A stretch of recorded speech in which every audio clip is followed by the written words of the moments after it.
Hello and welcome to our first ever LSH Auto Podcast.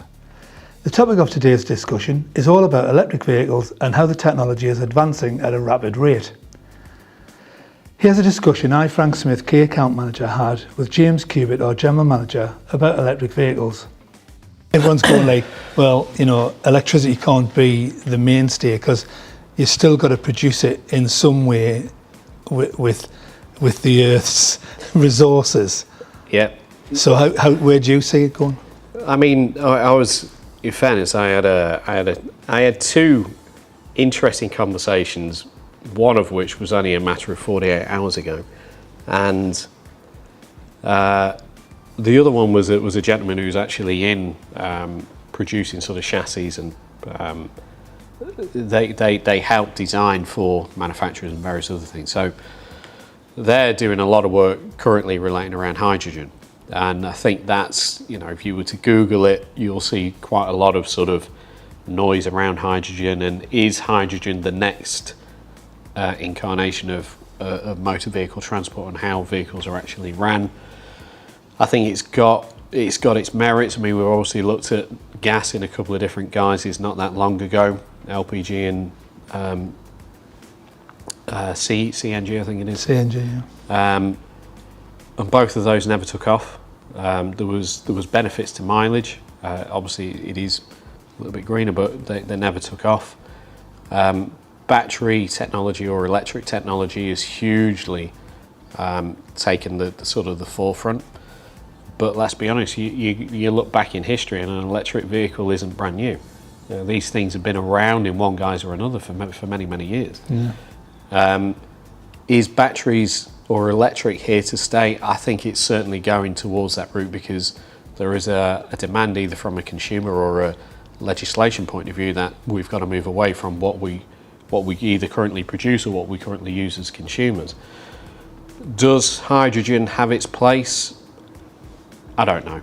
I don't know. I think it's interesting that we get to sort of play with the products, we get to use the products both from what we do for a living but equally as a consumer, and it's the manufacturers which are obviously looking at 5 years, 10 years in advance of where we are now in terms of what's next.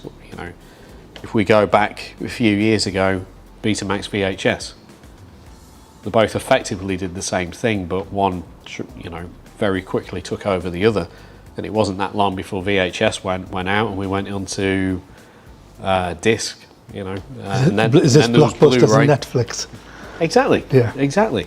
and I think the people who are able to migrate that sort of challenge, the Blockbuster away from their traditional methods onto what's coming next, has the ability to sort of still be here in 10, 20 years' time. I mean, given the fact that obviously Mercedes invented the car and the commercial vehicle way back when. Their research and development program is bigger than quite a lot of people's sort of budgets, full stop. So their sort of portfolios, I guess they're looking out towards 2030 and beyond. They're probably already on with the likes of sort of hydrogen and maybe even something that we haven't even considered. I mean, somebody I know has just invested a little bit of money in a company in China who are looking at smaller batteries. It's a bit like mobile phones. Can you remember them mobile phones when we first started? They were huge, weren't they? Yeah. I mean, my wife got one because she was a teacher of IT, and she got one to show the kids, and they're all sitting with their little phones in their hands. You know what I mean? The smartphones, and they went, right, okay. Can you imagine, with this, and then trying to hold it right while you were in the car and driving? And I remember when I first started, having this massive mobile phone, and then someone in a car would pass me with the signal and whip your signal, and you lost it. Can you imagine that happening now? You couldn't, could you? Well, it is a thought then. So my boy, who is quite keen on sort of, he thinks that way, and he's designed a few things, albeit out of Lego and Meccano and whatever else he does, origami type things. And he, so this was 2 nights ago, and he says, "Dad, I've been thinking." I said, "What's that?" He said wind turbines. I said, "Right, yeah." He said, and obviously we're currently moving to an electric platform. He says, your car's electric at the moment. And yeah, he says, well, how's about, could you create an electric vehicle platform? Bear in mind, this has come from an 11-year-old. An electric vehicle platform, and actually each of your wheels, your drive wheels, are effectively turbines, which then power your propulsion system. I said, well, in effect, that would give you, full energy. It'd completely sort of eradicate a lot of the problem. He says, exactly. So he says, so how do you do it? And that was an 11-year-old 2 nights ago. Well, I mean, there is a company who are looking at putting solar panels on the outside of the car and trying to hide. I mean, you can imagine, can't you? Blinding everyone going down the motorway. But realistically, there must be a way of doing it, mustn't there? Well, there are some ways, and I agree. It's you're then utilising or harnessing the natural elements of what the world sort of gives us. And okay, this is quite unusual, whether that was sort of personally sort of seeing right here, right now, and we've got a mixed sort of seasons in terms of the weather which it gives to us. However, you look at some of the other countries around the world, then could a roof out of solar panels actually be beneficial? You would kind of think that it's got its place. Are the cars which have got solar panels on? I believe there are some in R&D. You look at camper vans, for argument's sake. So the roof of a camper van actually has solar panels inbuilt into it. So when they're in a stationary position, they're drawing energy from the sun to power their utensils and things to which they want whilst they're on a campsite. So how far can you develop that technology that you might have a solar car? Who knows? Who knows? Interesting. But we look at where we are today. I think there's a lot of, if we look at Tesla, like them, love them, loathe them, whatever people's opinions are of them, what they have done is a complete disruptor to the industry. And actually what he did is to, in my own opinion, is to a lot of the motor manufacturers, it's a bit of a wake-up call. I think Tesla sort of stole a lot of the early sort of market adopters and actually made other people sort of stand up and think, and they've accelerated the program, not because they want to compete with Tesla, but actually there became a realization that actually now is a time where people are receptive to making that change, whereas probably sort of 10 years ago, it was too early. The technology was probably there, not quite as good as what it is today, but the infrastructure wasn't ready for that change. BP, for argument, I think it's BP, now is taking down some of their pumps on petrol stations and service stations and replacing it with charging infrastructures. I know Shell are doing the same thing. Shell are doing it. Yeah. Well, Shell are moving into home energy, so people are having to adapt their business. Back to Netflix and Blockbuster, people are adapting their business strategies depending upon where consumers are moving their purchases to.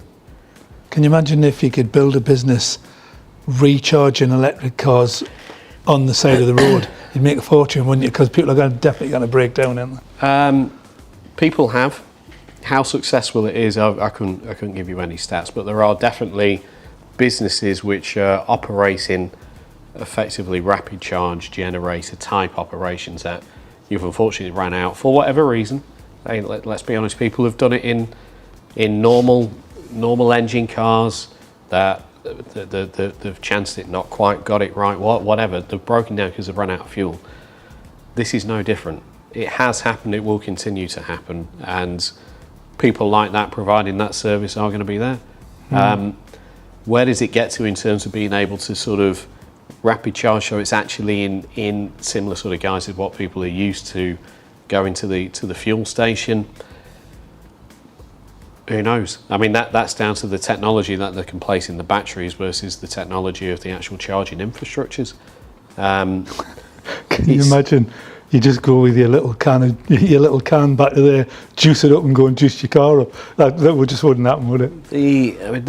There was a study that I read, there was an article or a paper that I read, and I think it was the University of Stirling, but don't harm it. It was positive it was a Scottish university that have actually developed like an electric static fluid that actually goes into the battery system, so it basically recharges that part of the cell that they can do it within about 5 minutes.